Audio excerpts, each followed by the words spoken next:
मुख्यमंत्री पुष्कर सिंह धामी ने नई दिल्ली में भाजपा के राष्ट्रीय अध्यक्ष नितिन नबीन से शिष्टाचार भेंट की। इस मुलाकात के दौरान सीएम धामी ने उन्हें उपहार स्वरूप उत्तराखंड का शुद्ध शहद भेंट किया। बैठक में प्रदेश के संगठनात्मक ढांचे और विभिन्न सामूहिक मुद्दों पर विस्तार से चर्चा कर मार्गदर्शन प्राप्त किया गया। इस अवसर पर भाजपा प्रदेश अध्यक्ष महेंद्र भट्ट भी मौजूद रहे। रुड़की में उत्तराखंड क्रांति दल ने बड़ा शक्ति प्रदर्शन कर संगठन विस्तार किया।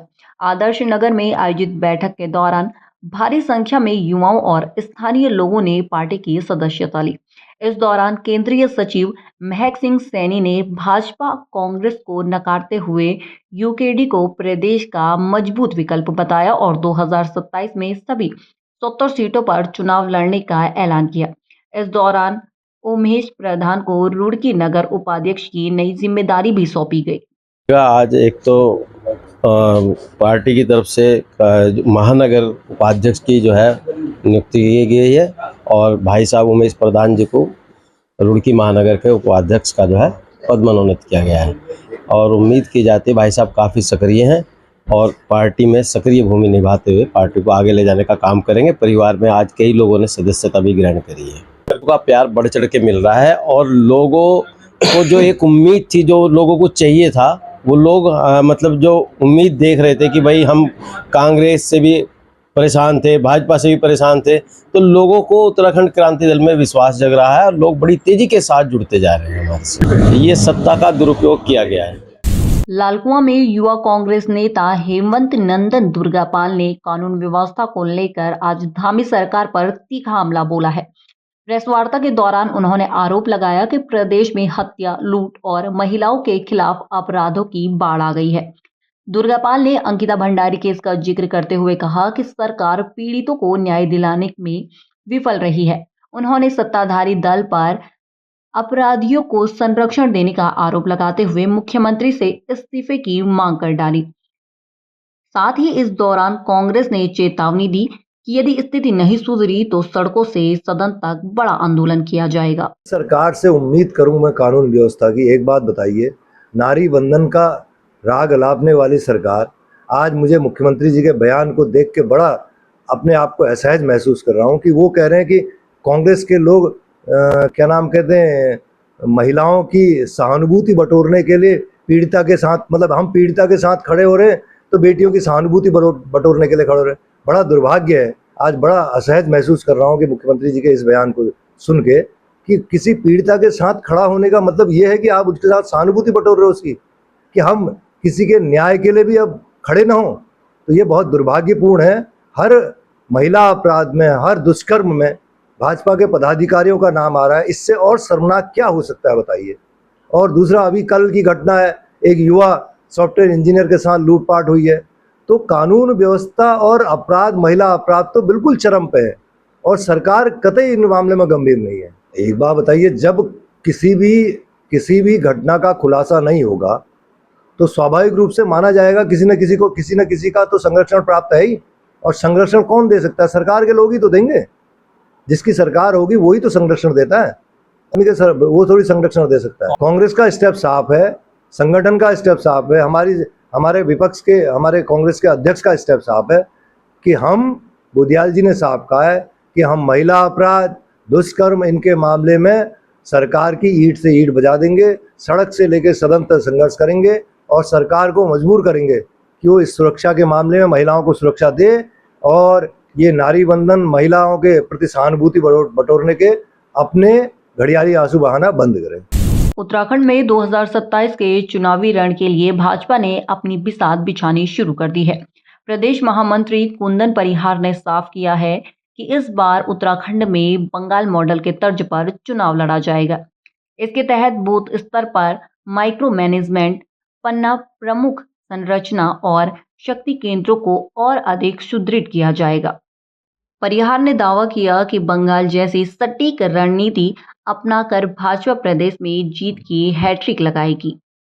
साथ ही संगठनों को और अधिक धार देने के लिए हर महीने मंडल, जिला और प्रदेश स्तर पर बैठकों का सिलसिला शुरू होने जा रहा है।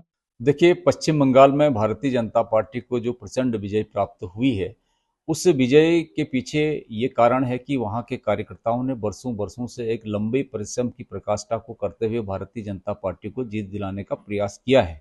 इसके साथ साथ जो माइक्रो मैनेजमेंट वहाँ पर हो सकता है, वहाँ पर छोटी छोटी बैठकें हों और हमारे जो बूथ की संरचना है, बूथ कमेटी को बनाने से लेकर बूथ कमेटी के सभी हमारे सदस्यों को सक्रिय करने तक और यहाँ तक कि पन्ना प्रमुख की जो संरचना वहाँ पर उन्होंने लागू किया था। निश्चित रूप से उत्तराखंड में हम पहले से भी इसको करते आ रहे हैं। आज हम पश्चिम बंगाल की जीत से और अधिक प्रभावित होकर के हमारी जो पन्ना प्रमुख की संरचना है, उस संरचना को और अधिक सुदृढ़ करने का हम लोग प्रयास करेंगे। इसके लिए हमने जो प्रथम सप्ताह है माह का, उसमें मंडलों की बैठकों का हम लोग आयोजन करने जा रहे हैं। दूसरे सप्ताह पर हम लोग जिले की बैठकों का आयोजन करेंगे। तीसरे सप्ताह पर माह के हम लोग प्रदेश के पदाधिकारियों के साथ बैठने का हमने क्रम बनाया है और इसके साथ साथ प्रत्येक 2 माह में भारतीय जनता पार्टी की एक कोर ग्रुप की बैठक होगी। इस बैठक के माध्यम से जो हमारे मंडल की संरचना है, हमारे जिले की संरचना है और हमारे बूथ की संरचना है, हमारे शक्ति केंद्र की संरचना है, इन सभी को सक्रिय करना और अंततः जिस आधार पर चुनाव लड़ा जाता है, बूथ के आधार पर, उसको मजबूत करना, ये हमारा प्रयास है। और हम समझते हैं कि इसके माध्यम से जिस प्रकार से पश्चिम बंगाल में भारतीय जनता पार्टी को विजय प्राप्त हुई है, यहाँ भी उत्तराखंड में भी 2027 में जब राज्य के विधानसभा चुनाव होंगे तो हम एक बड़ी जीत के साथ हैट्रिक लगाने में सफल होंगे। देहरादून के मोहकमपुर में जन कल्याण समिति ने विकास कार्यों को लेकर हुंकार भरी। आज आयोजित एक जन जागरूकता कार्यक्रम में स्थानीय निवासियों ने फ्लाईओवर के नीचे सौंदर्यीकरण, बेहतर पार्किंग और सड़कों को सुदृढ़ बनाने की मांग उठाई। समिति के अध्यक्ष मोहन सिंह बिष्ट ने कहा कि फ्लाईओवर निर्माण के दौरान मंदिर का जो हिस्सा प्रभावित हुआ था, उसे जल्द ठीक किया जाएगा। साथ ही निवासियों को उम्मीद है कि प्रशासन धूल मिट्टी और जलभराव जैसे समस्याओं का समाधान कर मोहकमपुर को एक मॉडल क्षेत्र के रूप में विकसित करेगा।